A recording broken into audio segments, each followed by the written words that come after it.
그에게 의로 여겨졌다 기록된 것은 아브라함만 위한 것이 아니요 의로 여기심을 받을 우리도 위함이니 곧 예수 우리 주를 죽은 자 가운데서 살리신 이를 믿는 자니라. 예수는 우리가 범죄한 것 때문에 내어줌이 되고 또 우리를 의롭다 하시기 위하여 살아나셨느니라. 아멘. 자, 오늘 본문은 우리에게 익숙합니다. 나를 위하여 십자가에 달려 돌아가신 예수님, 그리고 부활하신 예수님, 너무나 익숙한 말들입니다. 그리고 동시에 기독교의 핵심 교리이기도 합니다. 이건 절대입니다. 마치 헌법과 같은 것입니다.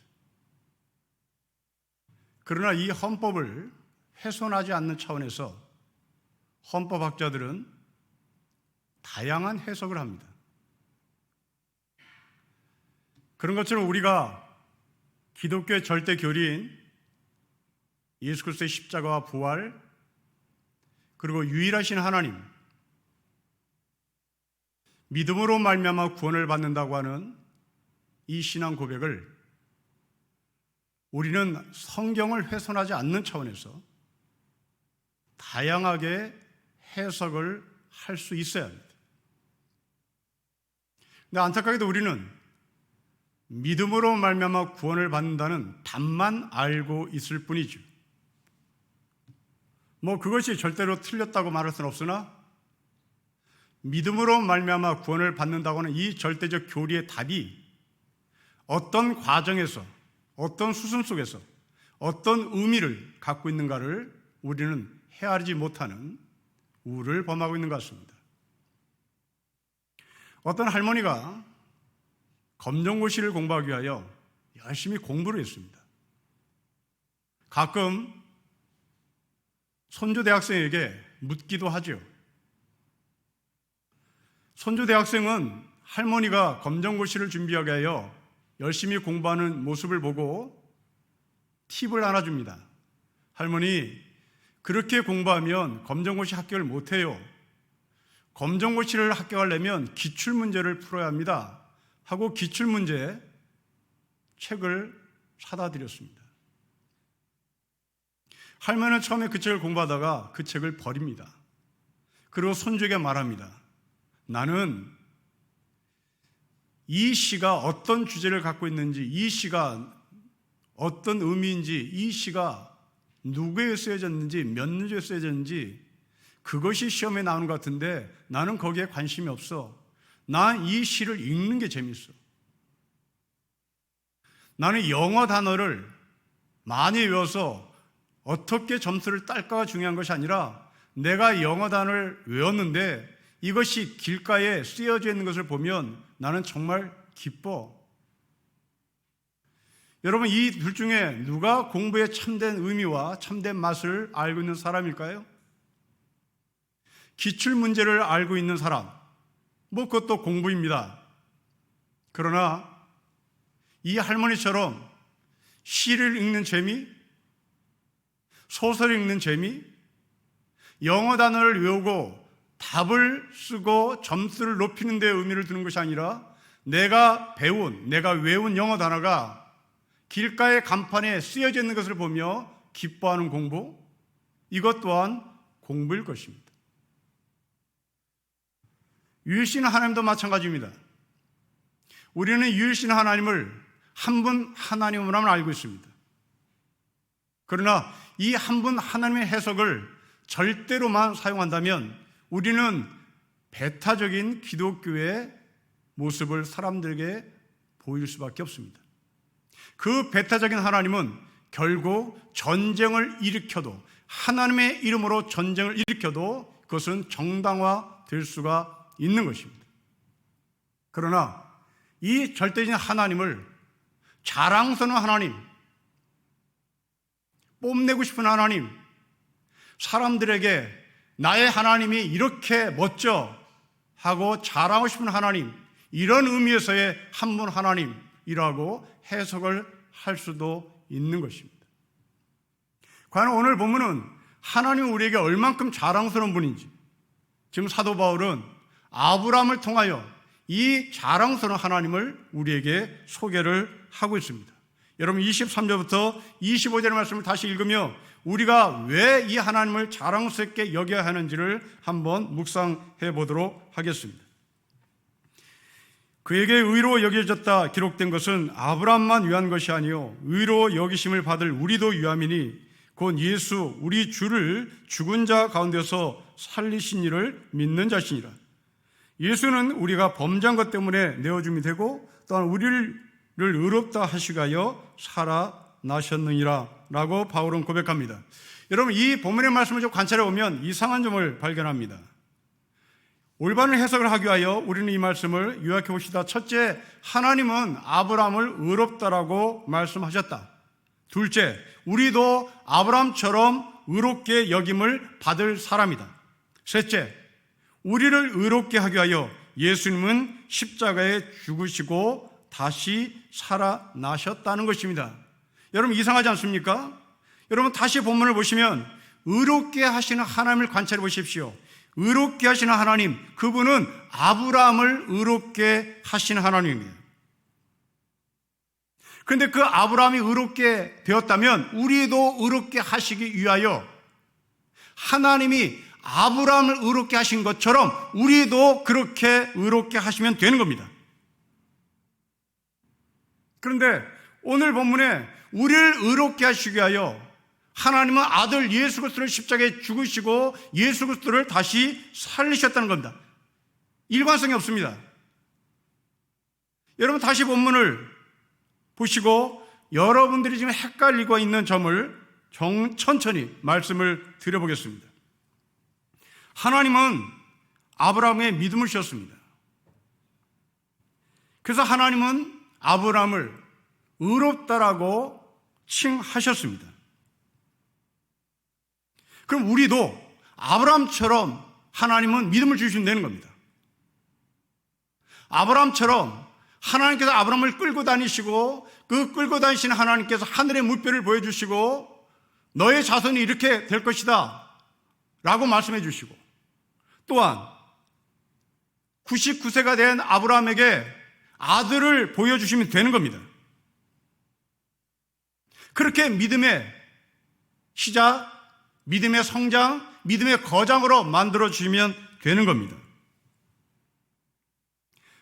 그렇게 하나님을 믿고 싶지 않았던 아브라함을 끝까지 쫓아다니면서 아브라함을 하나님을 믿게끔 하면 되는 겁니다. 그런데 왜 우리에게는 아브라함처럼 믿게 하지 않고 우리를 의롭게 하기 위하여 예수를 십자가에 죽게 하시고 예수를 다시 부활하게 하셨는가 하는 겁니다. 도대체 이해가 가지 않습니다. 여러분 이 질문에 어떤 사람은 아브라함 시대에는 예수가 안 계셨으니까요. 그렇다면 모든 것을 가능케 하신 하나님께서 아브라함 시대에 예수를 만들어 놓으면 되시는 거 아닙니까? 아브라함 시대에 예수를 십자가에 죽게 하시고 아브라함 시대에 예수를 부활하게 하시면 되는 거 아닙니까? 그런데 왜 아브라함에게는 예수 그리스도의 십자가의 죽음과 예수 그리스도의 부활로 말미암아 우리를 의롭게 여기지 아니하시고 왜 우리에게는 아브라함처럼 하지 않고 십자가로 부활로 우리를 의롭게 하시는 것일까? 지금 저는 여러분에게 이것을 도전하고 있습니다. 이제 우리에게 익숙하게만 보였던 예수 그리스도의 십자가, 예수의 부활이 굉장히 복잡해지기 시작하는 겁니다. 왜 그렇습니까? 여러분 이 질문에 답을 구하려면 우리는 지금까지 공부해왔던 로마서 4장의 말씀의 흐름을 추적을 해야 하겠습니다. 여러분 로마서 4장 전체는 아브라함이라는 사람을 등장시켜서 복음을 변정하는 바울의 말씀입니다. 바울이 복음을 변증하기 위하여 샘플로 올려온 이 아브라함은 율법으로 말미암아 구원을 받지 않았다는 이야기를 하고 싶은 것입니다. 하나님의 은혜로 구원을 받았다는 것을 줄기차게 이야기하고 싶은 것이 바울이 아브라함을 샘플로 들은 이유요 목적입니다. 자, 이 이야기를 들어야 될 사람은 당시 로마라는 도시에 살고 있었던 로마교회 성도들입니다. 그렇다면 바울은 하나님의 은혜로 구원을 받은 아브라함을 소개함으로 말미암아 로마교회 교인들 가운데 율법주의자들에게 복음은 이런 것이다 라고 말씀을 하는 것이고, 그 율법주의자들에게 율법에서 해방해라, 율법에서 자유하라 라는 메시지를 던지고 있는 것입니다. 자, 그럼 끝난 것입니까? 아닙니다. 아직 해결해야 할 숙제 하나가 더 남아 있습니다. 해결할 숙제 하나가 무엇인지 여러분 24절부터 25절의 말씀을 다시 보십시오. 24절과 25절의 말씀이 이렇습니다. 의로 여기심을 받을 우리도 유함이니 곧 예수 우리 주를 죽은 자 가운데서 살리신 이를 믿는 자니라. 예수는 우리가 범죄한 것 때문에 내어줌이 되고 또 우리를 의롭다 하시기 위하여 살아나셨느니라. 여러분, 이 십자가와 부활은 율법의 영역이 아닙니다. 이 십자가와 부활은 제사의 영역입니다. 지금 이스라엘은 두 개의 기둥으로 신앙생활을 유지해냈던 민족입니다. 하나는 율법, 하나는 제사입니다. 오늘 우리 언어로 얘기하면 성경이라고 하는 율법체, 예배라는 제사, 이것이 우리의 신앙을 버티는 두 기둥입니다. 지금 아브라함은 율법의 영역에서 해방을 받은 사람의 샘플입니다. 이제 이 제사의 영역을 바울은 풀고 있는 겁니다. 그래서 제가 오늘 여러분 주보에 오늘 설교 제목을 율법과 제사의 완성이라고 잡은 겁니다. 여러분, 다시 로마 교회라는 교회 안으로 들어가 보십시오. 로마 교회 안에는 율법주의자들이 있었습니다. 바울은 이 율법주의자들에게 아브라함을 등장시키며 율법 말고 하나님의 은혜로 아브라함이 구원을 받았던 것처럼 너희들은 이 율법에서 자유할 수 있다라는 것입니다. 그런데 또 한 그룹이 있습니다. 바로 그들은 제사를 생명처럼 여기는 소위 제사주의자, 오늘 우리의 언어로 얘기하면 예배주의자라고 부르면 좋겠습니다. 제사는 예배입니다. 이 사람들은 예배를 절대 생명으로 여기는 사람들이었습니다. 예배를 빠지면 정죄했고, 예배를 중시 여기지 않으면 그 사람은 믿음이 없다라고 사람들을 정죄했고 그 사람을 판단한 것이죠. 이로 인하여 예배에 빠지는 사람들은 대단히 죄책감에 시달렸습니다. 오늘 본문은 그 예배를 생명처럼 여기는, 특별히 장소를 고집하며 예배를 드려야 된다고 주장하는 사람들에 대한 복음을 변정하는 바울의 말씀입니다. 자, 그러면 우리는 이 제사가 무엇인지 성경으로부터 다시 시작을 해봐야 하겠습니다. 여러분, 이스라엘 백성들이 제사를 제도적으로 드리기 시작했던 것은 출애굽기 28장부터 시작합니다. 이스라엘 백성들이 출애굽해서 이제 어느 한 자리에 정착을 했을 때 하나님은 이렇게 예배를 드려야 된다라는 제사법을 굉장히 자세하게 길게 얘기합니다. 그 중에 제사장에 대한 이야기를 합니다. 이 제사장은 1년에 한 번씩 이스라엘 백성들의 죄를 속죄하기 위하여 지성소에 들어갑니다. 근데 이 지성소에 들어갈 때 반드시 하나님께서 디자인한 제사장의 옷을 입어야 됩니다. 그 제사장의 옷을 아주 디테일하게 출애굽기 28장은 기록하는데, 그 중에 우리가 눈여겨봐야 될 것은 제사장의 옷 맨 밑단에 방울을 답니다. 이 방울은 어떤 의미를 갖고 있냐면 지성소에 들어간 대제사장이 이스라엘 백성들의 죄를 대속하기 위하여 제사장의 옷을 입고 지성소에 들어간 이 제사장이 하나님께 제사를 드리면서 걸어 다니는 겁니다. 밖에서 내 죄가 사해졌나? 내 죄가 사해지지 않았나? 하나님께서 우리의 죄를 받았나? 받지 않았나라고 하는 사인을 유일하게 받을 수 있는 것은 대제사장이 걸을 때마다 딸랑딸랑 거리는 그 제사장의 옷 맨 밑단에 달려있는 방울로 서로 신호를 주고받는 겁니다. 방울 소리가 들리면 하나님은 지금 우리의 제사를 받고 있는 겁니다. 그리고 살아나오는 겁니다. 그런데 방울 소리가 들리지 않으면 죽은 겁니다. 하나님께서 이스라엘 백성들의 죄를 받지, 이스라엘 백성들의 죄를 용서하지 않고 그 죄를 심판하신 것입니다. 자, 그런데 여기에 굉장히 중요한, 아주 심각한 문제가 발생합니다. 성도 여러분, 과연 지성소에 들어간 그 대제사장은 살아나왔을까요? 죽었을까요? 성경을 펼쳐보면 제사장 중에서 제사를 드리다가 죽은 사람은 딱 한 번 나옵니다. 그것은 아론의 아들 나답과 아비후라는 사람입니다. 그런데 이 나답과 아비후가 지성소에 가서 죽지 않았습니다. 지성소에 들어가기 전에 죽어요. 제사법에 근거한 제사를 드리지 않고 자기 마음대로 가감을 했기 때문입니다. 그래서 이 나답과 아비후는 지성소에 들어가기 전에 죽어요. 근데 성경은 지성소에 들어가서 죽은 제사장은 한 명도 기록을 하지 않습니다. 여기에 심각한 문제가 생깁니다. 그렇다면 모든 사람이 죄를 범했음에 하나님의 영광에 이르지 못했다는 이 말은 무너지는 겁니다.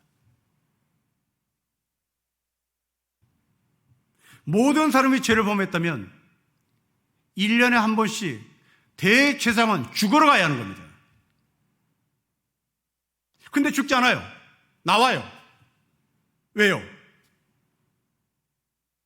이스라엘 백성들 전체가 1년 동안 죄를 지지 않아서 그렇습니까?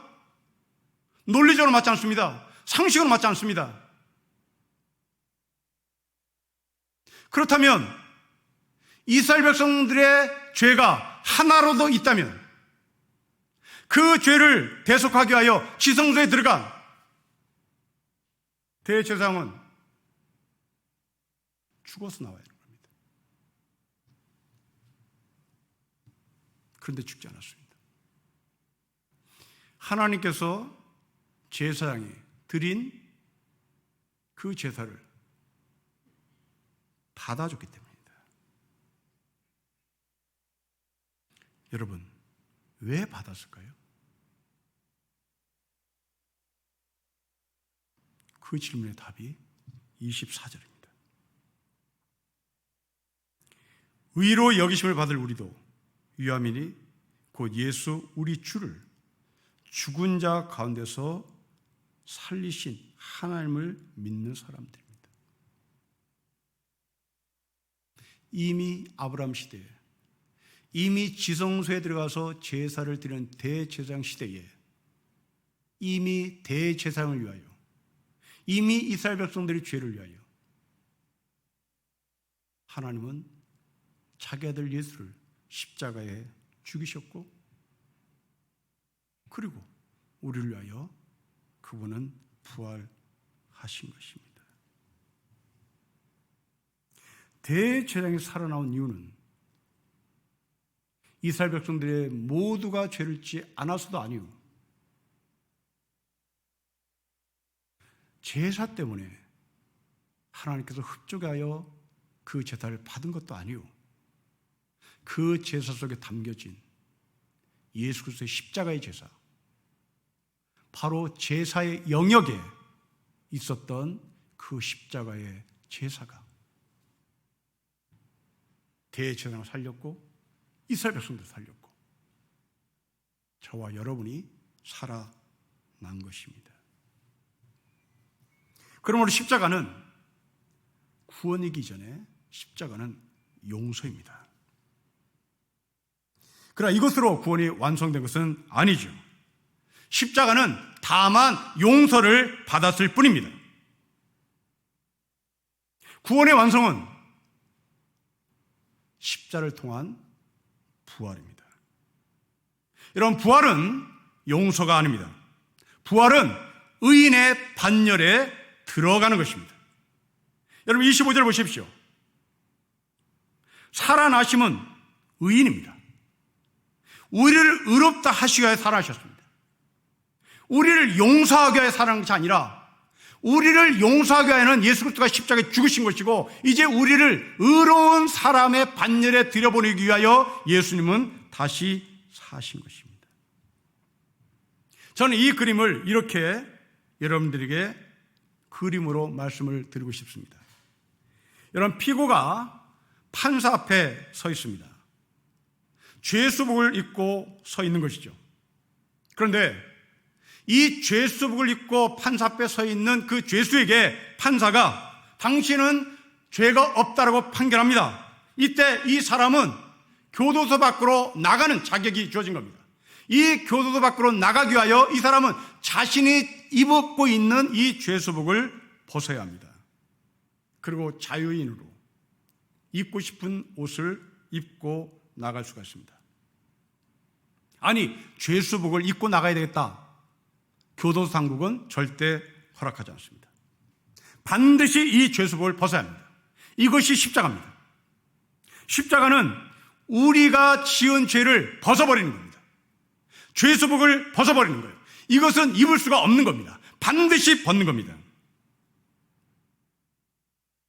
그 다음에 옷을 입었습니다. 옷을 입고 교도소 문 밖을 나오는 순간 식구들이 기다리고 있습니다. 일가 친척이 기다리고 있고 친구들이 기다리고 있습니다. 그 식구들은 손에 두부를 들고 있습니다. 교도소 밖으로 죄수복을 벗고 자유인의 옷을 입고 나온 사람은 반드시 이 두부를 먹습니다. 이 두부를 먹는 이유는 나는 다시는 절대로 나쁜 짓 하지 않고 나는 다시는 절대로 교도소에 오지 않겠다라고 결심을 한 것이 두부를 먹는 것이죠. 이 두부를 먹는다는 것은 나는 의인으로 살겠다는 다짐입니다. 나는 의인으로 살겠다는 결심입니다. 바로 부활이 그런 것입니다.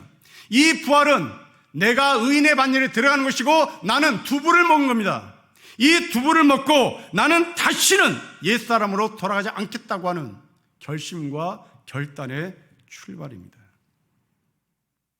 자, 오늘 본문을 요약해 보십시오. 아브라함은 율법에서 자유를 얻은 사람입니다. 그런데 우리는 율법뿐만이 아니라 제도적인 제사, 예배에서 자유한 의인이라고 정리할 수 있습니다. 율법에서 자유는 우리는 하나님께서 아브라함을 끝까지 붙드셨던 것처럼 우리를 끝까지 붙드실 것입니다. 동시에 예배에서, 제사에서 자유한 우리는 언제 어디서나 예배하는 사람인 것을 선포할 수 있는 겁니다.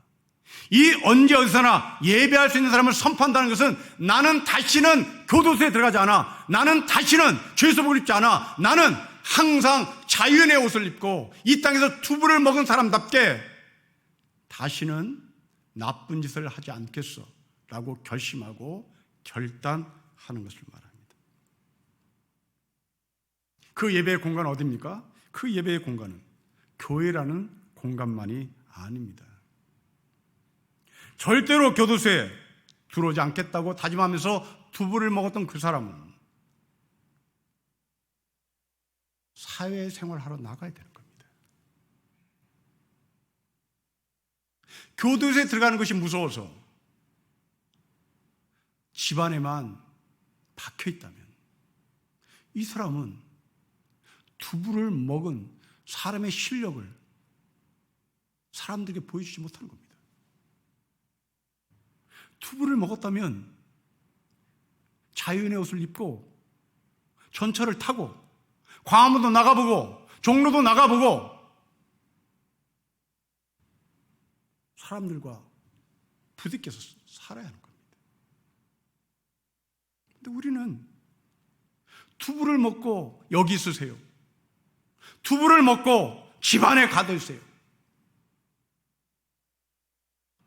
이러한 교인, 이러한 기독교인을 교회가 양산하고 있는 것 같습니다. 사랑하는 성도 여러분, 지금 온라인으로 예배를 드리는 신일교회 성도 여러분, 여러분들이 지금 드리는 그 예배는 무엇입니까?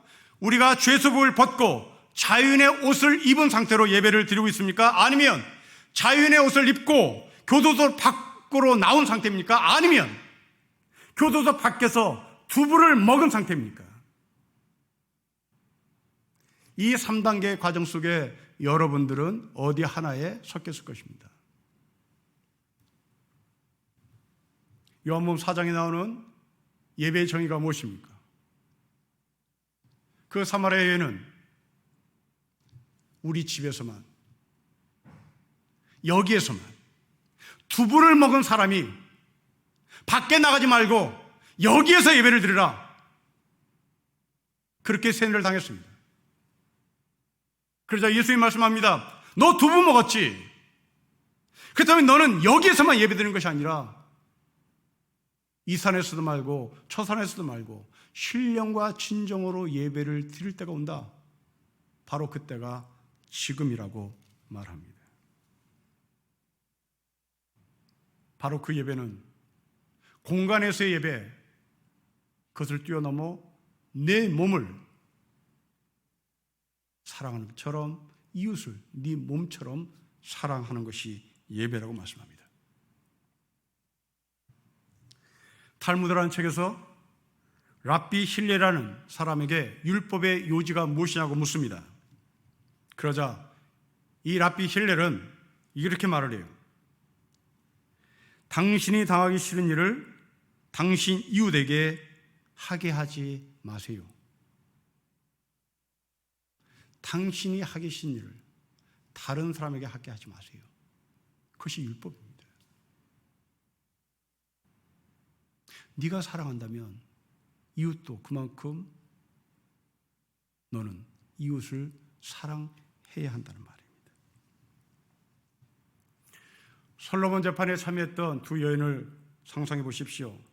아이를 반으로 잘라서 나눠 가지라는 솔로몬의 판결에 한 여인은 포기합니다. 여러분, 오늘 한국교 목사들 중에는 반으로 가르자고 판결한 솔로몬의 판결에 좋습니다. 반으로 가릅시다. 이 입장에 서 있는 목사들이 있는 것 같습니다. 다 같이 주자는 거죠. 여러분, 아닙니다.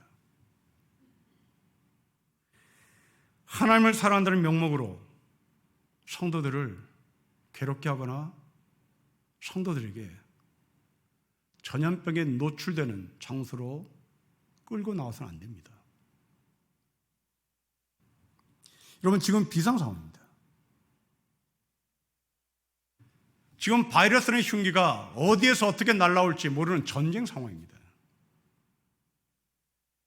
성도 여러분, 지금 남북한이 전쟁이 일어나는 그 가운데 총알이 막 서로 왔다 갔다 하는 가운데 신령교회 성도 여러분, 우리 예배를 드려야 되겠습니다 하고 총알이 왔다 갔다 하는 그 정중앙에 서서 거기에 앉아서 우리가 예배를 드린다면 그 예배가 올바른 예배겠습니까? 그때 목사라면, 진짜 목사라면 성도들을 방공으로 대피시켜야 하는 겁니다. 이게 성도를 사랑하는 목사입니다. 또한 성도는 이런 비상시에 평소에 실력을 갖춘 성도답게 그 실력을 발휘해야만 합니다. 교회 모여서 예배를 드리지 못한다 할지라도 여러분들이 평소에 갖고 있었던 그 신앙의 실력을 들고 언제 어디서나 예배를 드릴 수 있는 상황으로 여러분들이 서야 하는 겁니다. 지금 비상입니다. 전쟁입니다. 어느 장수가 이 전쟁에서 군인들을 죽이고 싶은 장수가 어디에 있겠습니까? 그런데 놀랍게도 한국교회 일부 몰디각한 목사들은 순교라는 이름으로 죽어도 좋다라는 회개망측한 논리를 펼치고 있습니다.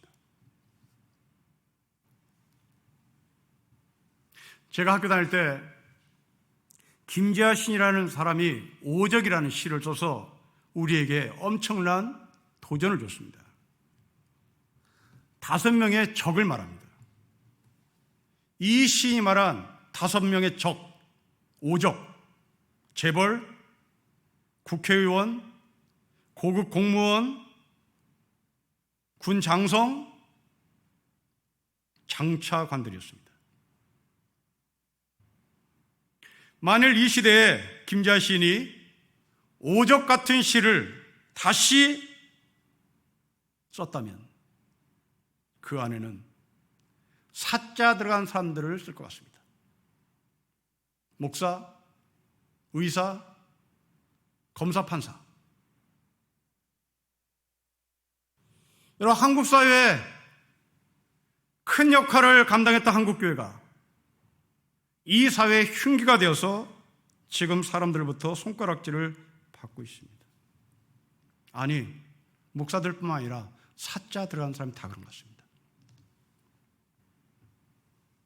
여러분, 그런데 이 사자 들어간 직업이 고급 직업이고 돈을 많은 직업으로 우리가 인식되는데, 사자 들어가는 직업의 이 사자가 모두가 같은 사자가 아닙니다. 검사, 판사, 변호사, 이들의 사자는 일사자입니다. 일입니다. 일하는 사람이에요. 도둑을 잡는 일, 그 도둑을 판결하는 일, 소송에서 이길 수 있도록 도와주는 일, 그 일이라는 것은 돈을 벌면 되는 겁니다. 그 일하는 것은 권력을 잡으면 되는 거예요. 일은 그겁니다. 그런데 목사, 의사, 교사의 사자는 일사자가 아니에요. 스승사자입니다. 일이 아니에요.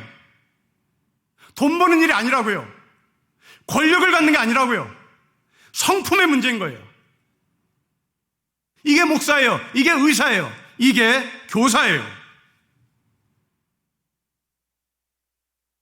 우리는 안타깝게도 이 사자가 모두 일사자로 둔갑된 것 같습니다. 의사를 해서 돈 번다.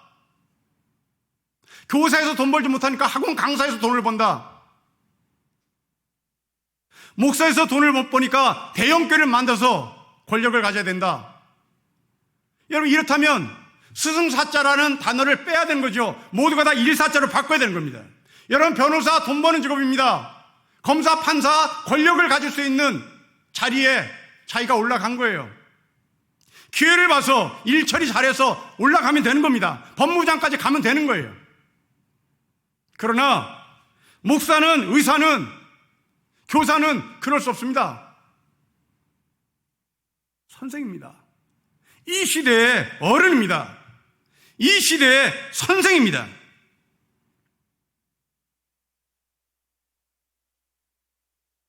우리는 슬기로운 의사생활에 나온 의사들이 부럽습니다. 우리의 낭만 닥터 김사부라는 의사가 그립습니다. 그런 목사가 그립습니다. 슬기로운 목사 생활, 낭만 목사, 김 목사, 이런 사람이 그립습니다. 이런 사람이 이 세상에 보편적으로 넘쳐나는 그날을 우리는 보고 싶습니다. 목사는 그렇게 살아야 하는 겁니다. 사자 붙은 사람은 그렇게 살아야 되는 겁니다. 이번 주에 임계장이라는 책을 읽었습니다. 임계장? 임씨가 아니라, 임씨라는 사람이 계장의 자리에 있는 것이 아니라 임시계약 노인상이란 말입니다. 임시계약직 노인장. 공기업에서 38년 동안 근무하고 퇴직한 사람의 이야기입니다. 아파트 경비원으로 지금 지내고 있습니다. 어느 날 아파트의 화단에 물을 주고 있었습니다.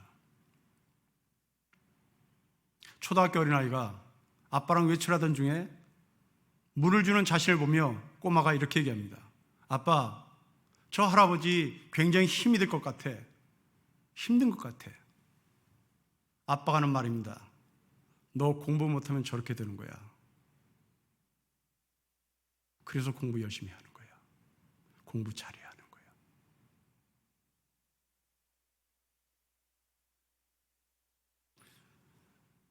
우리나라의 보편적 젊은 아빠의 이야기 아닐까요? 그러나 여러분, 이 사람이 여러분들이 그토록 좋아하는 38년 동안 공기업에서 일했던 우리 인생의 선배입니다.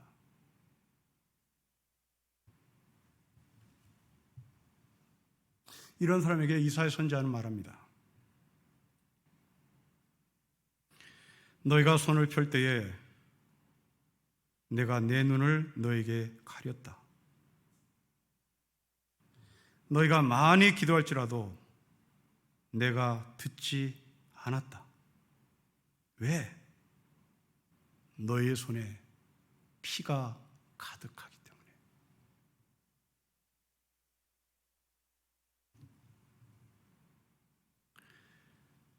신영복 선생의 글을 옮겨봅니다. 사랑한다는 것은 자기를 뛰어넘는 비약입니다. 모든 사랑은 비약으로 이어지고 비약은 다시 비상으로 날개를 펴니다. 한 사람에 대한 사랑은 그 한 사람에 머물지 않고 그가 사랑하는 모든 사람으로 이어지고 어느새 아름다운 사회와 훌륭한 역사에 대한 사랑으로 이어집니다.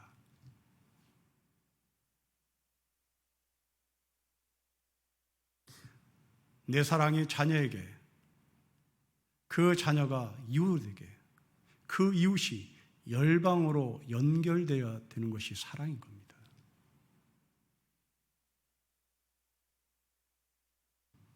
지금까지 한국교회는 소리만 요란한 꽹과리 교회였던 것 같습니다. 수도원에서 침묵으로 기도하는 수도사의 영성은 찾아볼래야 찾아볼 수가 없습니다. 중세 캐톨릭이 타락하자 깨어있는 성도들은 수도원 운동을 펼치기 시작합니다. 꽹과리가 난무했던 중세 캐톨릭의 썩은 모습을 뒤로하고 그들은 광야로 나가 침묵 가운데 하나님의 뜻을 구합니다. 지금 한국교회는 수도원 운동을 펼칠 때가 아닌가 싶습니다. 소리 없이 세상을 섬기는 성도가 필요합니다. 사랑하는 성도 여러분, 율법을 완성시키시고 제사를, 예배를 완성시킨 그 예수님으로 말미암아 이제 우리는 의인이 되었습니다. 우리 모두가 두부를 먹었다는 얘기입니다. 이제 새 옷을 입고 두부를 먹었으니 우리는 교회라는 테두리를 뛰어넘어 세상으로 들어가야 합니다. 율법과 제사를 완성시킨 하나님, 우리 주 예수 그리스도는 우리에게 명합니다. 너희는 세상의 소금이다.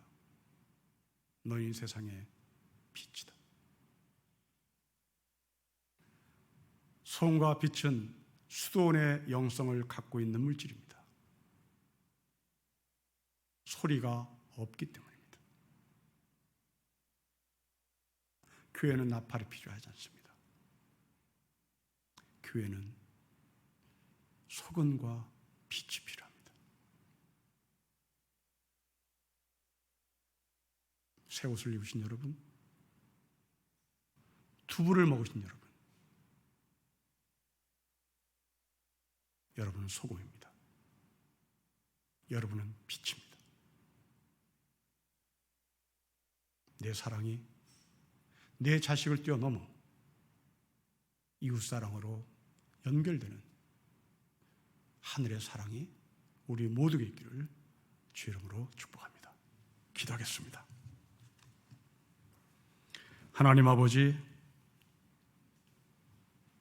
율법과 제사를 완성시키신 하나님, 우리 주 예수 그리스도의 십자가 부활이 오늘 우리에게도 약속됐고, 이제 우리가 십자로 말미암아 새 옷을 입었고 부활로 말미암아 두부를 먹었고 이제 새 옷을 입고 두부를 먹은 사람답게 골방에 혼자 있는 것이 아니라 세상에 나가 소금으로, 빛으로 변화시키는 하늘의 삶을 살게 하여 주십시오.